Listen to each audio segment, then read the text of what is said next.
faith grows in a chosen focus. Don't misplace our faith. Watch our focus. So I placed that faith in the power of God.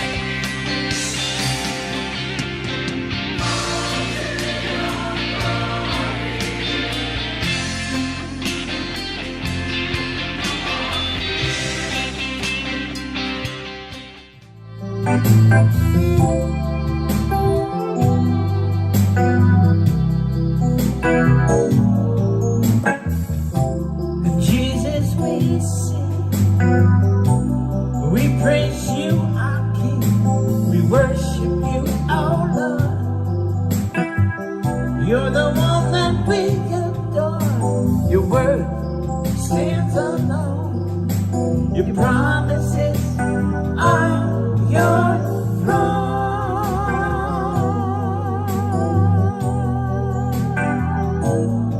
We love you. We love you. We honor you. Adore you. We worship you. It's all you. We love you. We love you, our God.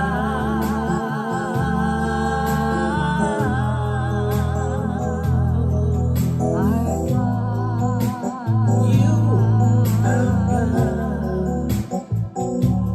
You are God.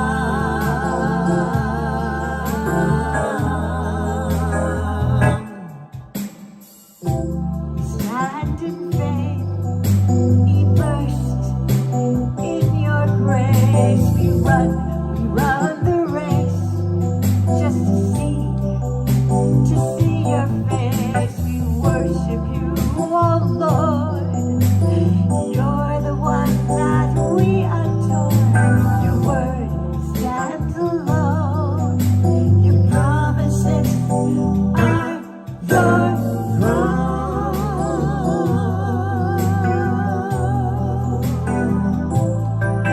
We love you. We love you. We honor you. Adore you. We worship you. Exalt you. We love you. We love you, our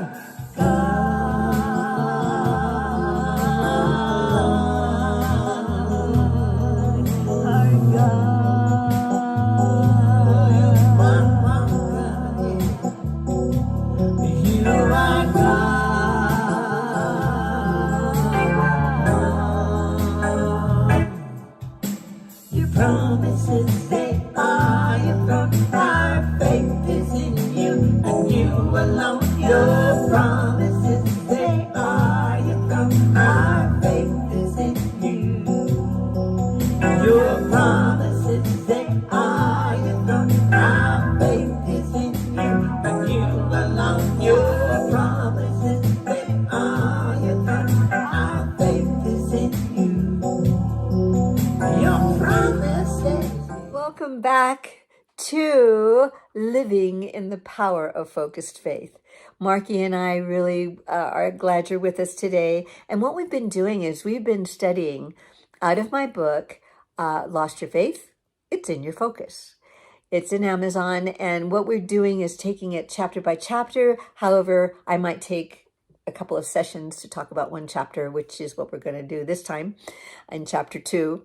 We already have reviewed chapter 1 and the introduction and different aspects of faith and what faith is and how the aspects like being a gift, the aspects like it's got to be spoken, just different things. So if you haven't looked at the last week's, then go ahead and read the first chapter and the introduction. Then you get a real good foundation of what's going on here. But what we learned was that focused faith is what saves us. Our focus can either derail our faith. Our faith is planted in our focus, is what I'm getting at. So it can either be misplaced or derailed by our focus. Especially if it's a negative focus, forget about it. It can be horrible. If we put our faith in the focus of God, then awesome things start happening. And this is where we're starting today. We're starting to talk about Moses and the burning bush story. Most of you know this, but I would like you to read Exodus 3 and 4, simply because it's always good for you to read and get something more out of it. You might be able to get something that I totally missed or that speaks specifically to you. So anyway, let's go back to Moses. Oh, forgot. So the book is called Lost Your Faith. It's in your focus. And then at the end of each chapter, we have 4 questions. And these questions are for you to write down the answers to.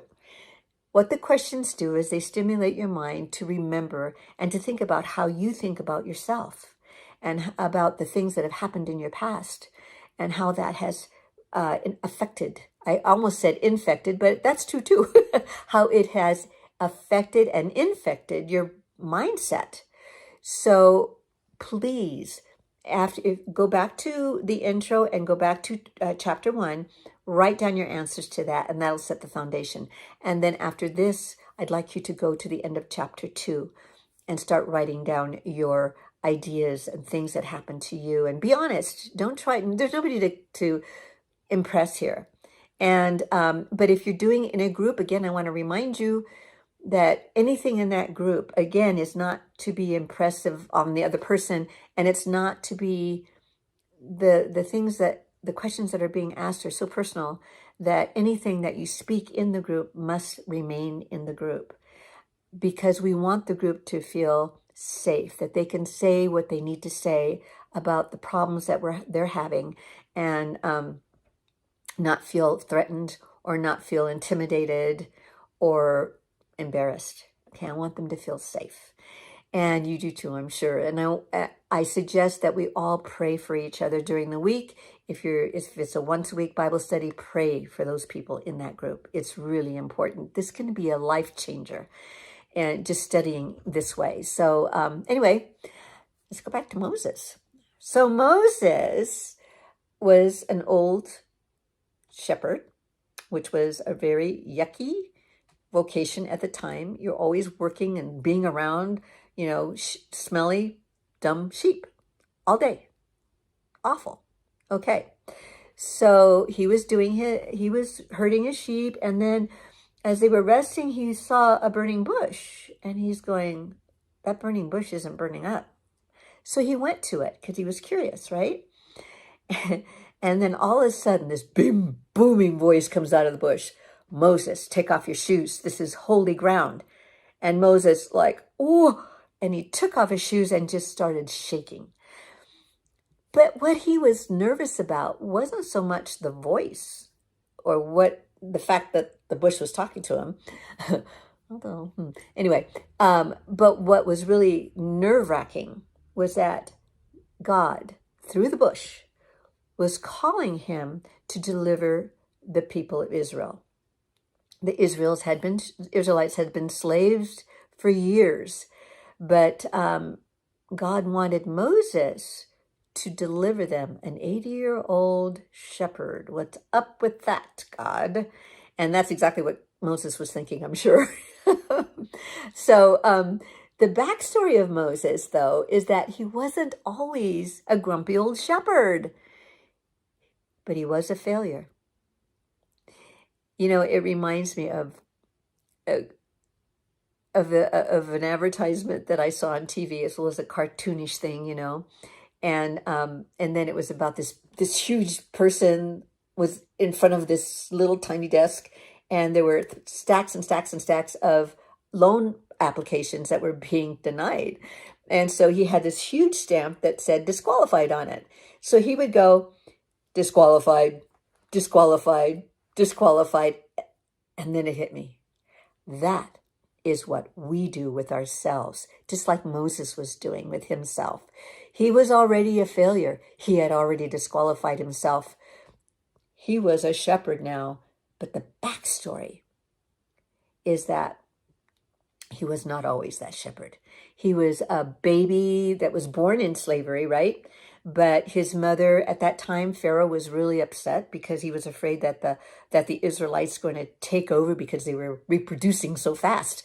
So he had all the male babies aborted at birth. Sounds familiar? Anyway, so he was having them aborted at birth. And the midwives were Israelites, and they weren't aborting them. They would say something like, well, these Israelite women, my goodness, they're so strong, so they were trying to help the babies. And one of them was Moses. Moses was born, beautiful baby, and the mother and the family, Miriam, his sister, they all tried to keep him quiet. How do you keep a 4-month-old baby quiet? Kind of hard. I had to, I know. Anyway, so she put tar on this basket and put blankets down and then put the baby in it and just said, God help. And so she put the baby in the Nile. And then Miriam watched the baby to make sure it was okay and it wasn't going to be eaten up by alligators. And then there was the princess that was bathing with her entourage, and she heard the baby crying. And she opened the basket, and there was Moses. She instantly fell in love. That was her baby.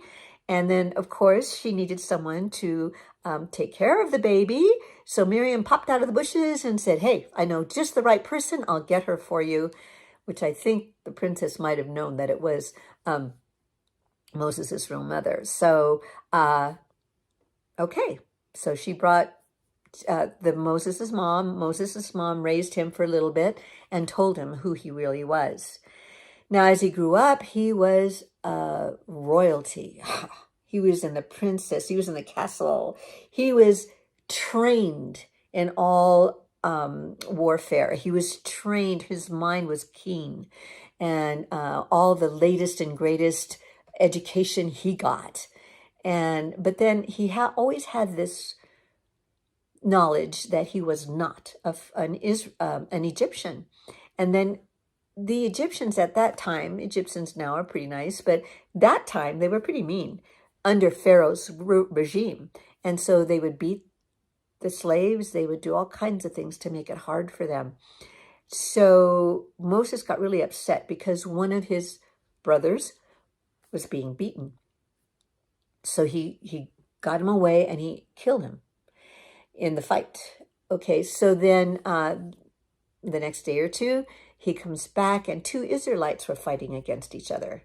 Not fighting, but arguing. And then he'd say, brothers, why are you arguing? We're supposed to be brothers. We're supposed to, and then they looked at him like, who made you our leader? And he said, are you going to do the same thing you did to the Egyptian and kill me too? Whoa, that really got to Moses because he knew that if it got around like this, it's getting to Pharaoh and his life was going to be gone. So he ran. The big, courageous leader ran and put a cloak on of a shepherd's cloak to disguise himself. And that was what he became. That's what he lived for the next 40 years. He lived as a failure. And that's why he was so upset with God. Not because God was God, wasn't even impressed with that, it seemed like, but because God was calling him to something he had already failed at and he couldn't bear to do it again. So that was his first argument. Who am I? And the second argument was, who is God?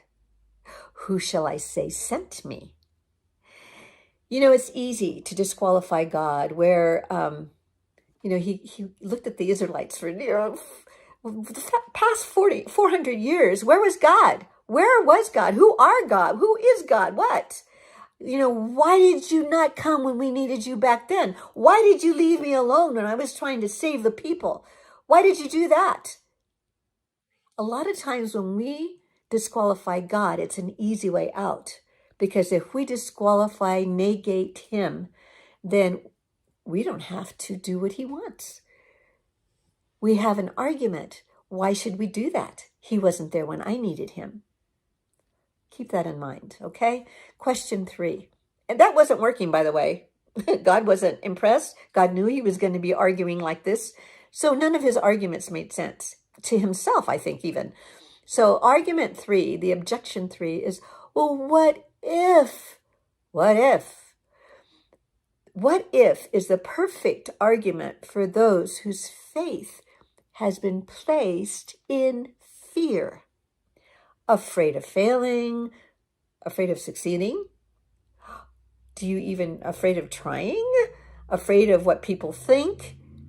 Bullied in school? I remember when I was bullied in school, believe it or not. I used to be kind of in the popular section in 7th grade, but I was very poor, and I didn't have the clothes everybody had, and I don't know. I'm trying to give reasons, right? So then I came to school. We had about 10 of us that every morning we go, hi, and we take it, and then I went and I go, hi, this particular morning, and they all looked at me, turned around, and walked off. They left me there alone. And then I would get these notes. We think you need to be dead. We think you're ugly. You have no right to be living. All right, so I got on the bus, and because I was a Christian at an early age, and I had a feeling, this isn't right. What they're doing isn't right, and what they're saying is not right. And I remember being alone on the bus waiting for everybody else to get on, and I said, Lord, I like the way you made me. I feel like I want to cry, but I'm not going to cry because I like the way you made me, and I know you love me, and I know that I'm unique. I'm different, and that's okay. So help me to forgive these girls, and help me just to focus on you, even at that age, right? Help me to just accept your love and be happy with who I am. So 20 years later, it was 30 years later, I met up with one of them accidentally. And then one of the first things that came out of her mouth was, I'm so sorry we treated you so badly. I had forgotten about it because I let it go years ago, and she was still burdened with it. So all that to say, you know what? It doesn't matter what people think. So don't use that as an excuse. What if people think I'm weird? Who cares? You're weird. All right, accept it. It's okay. You're weird, but you're uniquely weird, and that's great. And then some of us are afraid that our past, we're so ashamed of it, that our past will be catching up with us.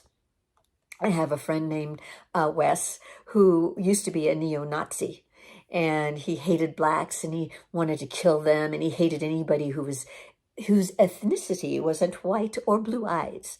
Just a real solid neo-Nazi. Then he had an amazing conversion to God, and God changed that whole thing.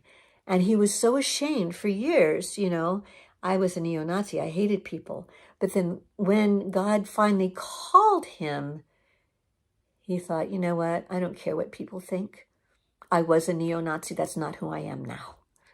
And I'm going to work for God. And he's got the most fabulous ministry that deserves a book, which I wrote, but it can't be published at this point.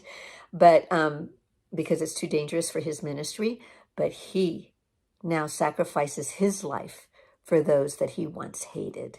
That's what God does. No what ifs. No what are they going to think about me? What if I fail? What if, nuh-uh. He said, I'm going in the power of God.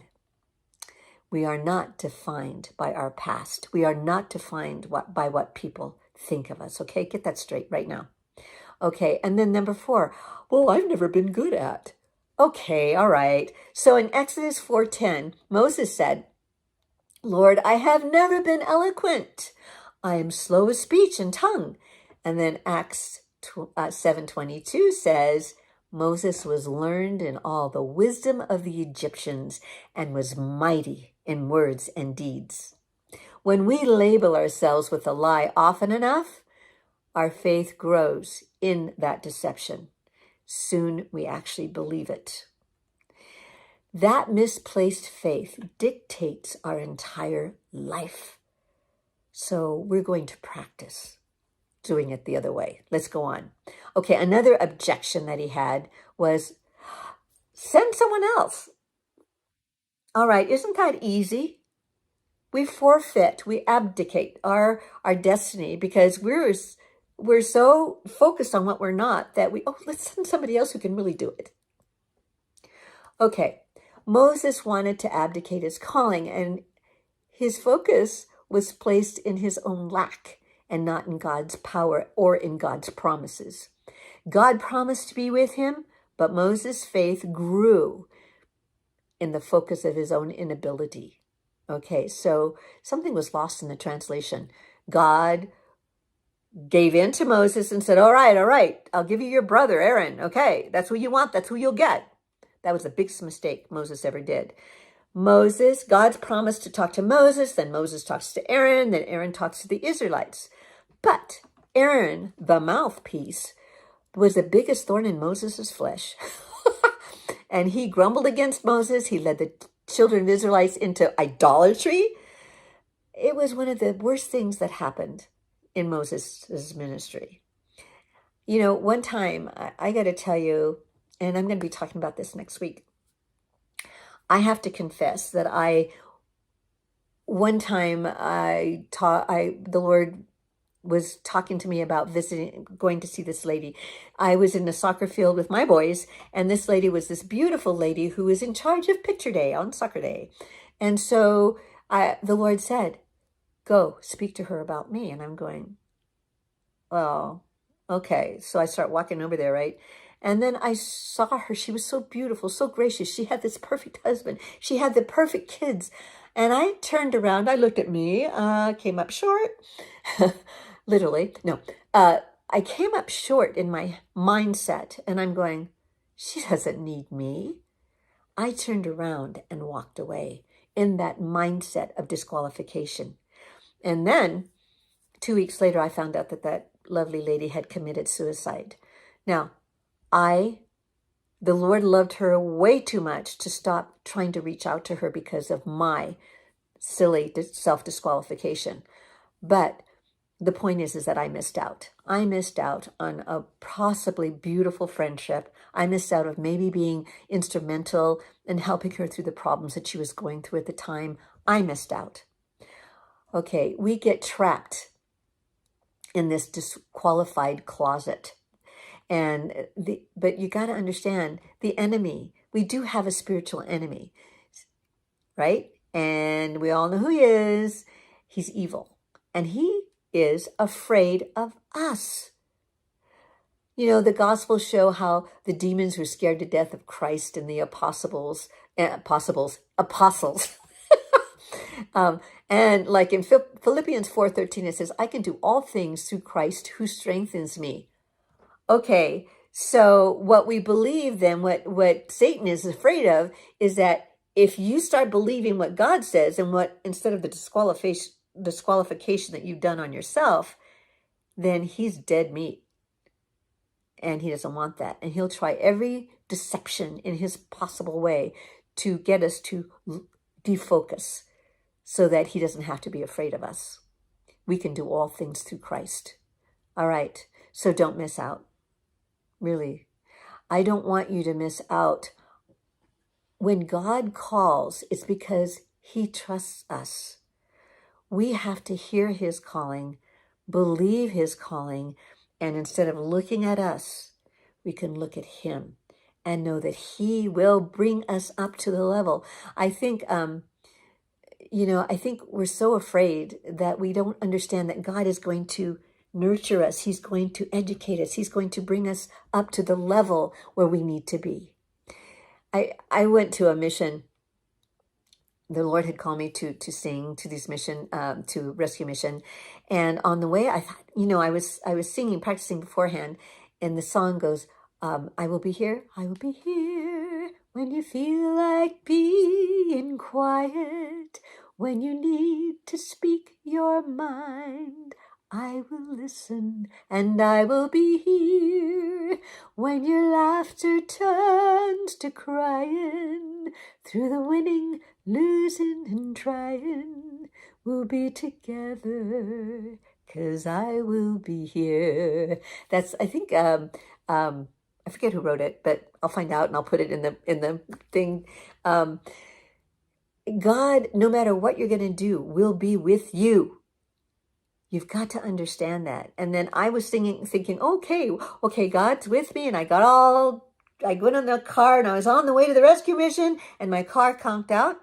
And it was in the desert, 3 digits, hot. Okay. There was no one in sight. The sun was out. I got out and it was so hot. I called the roadside service. They couldn't get to me for hours. I'm thinking, oh, I wish I could sit down. And I'm going, if I sit in that car, I will die. But then I kept feeling, and I heard this, I looked up and there was a cloud covering the sun. And then I heard this voice kind of saying, go in the car. So I went in the car, and this is a miracle. There was a breeze coming out of my car. And I'm looking at the windows. All the windows were closed. So for 2 hours, I sat in that car, drinking my water in this refreshing breeze that I don't know where it came from. God was there. So whatever God calls you to, don't be afraid of it. Go for it, because you're going to have so much fun. All right? I want to pray for you right now. God's a promise keeper. He keeps his promise and he will be with you. And let me pray right now for you guys. Lord, I know the time is going, but I'm so excited that no matter what, your calling is so right on. If you called us for something, it's because we can do it. We can do all things through you. We don't have to be afraid of what people think. We don't have to be afraid of the circumstances. We don't have to be afraid of failure. All we need to do, well, we have to be afraid that we'll lose out if we don't heed your calling. So I'm praying right now for courage, that you replace fear with courage, and that you bless all of us with your special callings. Some are little, some are big, but you are in it. These divine appointments are so important to us, not just to us, but mainly to the people that we're going to be ministering to. It involves all of us. When we're involved with God, we're involved with all of it, all of the blessing. So Lord, bless my listeners right now, and just bless them with your Holy Spirit's presence. We ask in Jesus' name. Amen. We will see you next week, and we're going to be talking about something very special. Okay, something a little bit different, but I want you to be there. Goodbye. God bless you guys. And you alone, your promises, they are your throne. Our faith is in you. Your promises, they are your throne. Our faith is in you. And you alone, your promises, they are your throne. Our faith is in you. Your promises, yeah.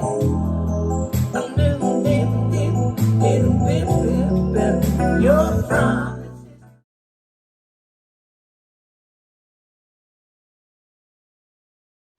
The preceding program was brought to you by the Holy Spirit Broadcasting Network, HSBN Television.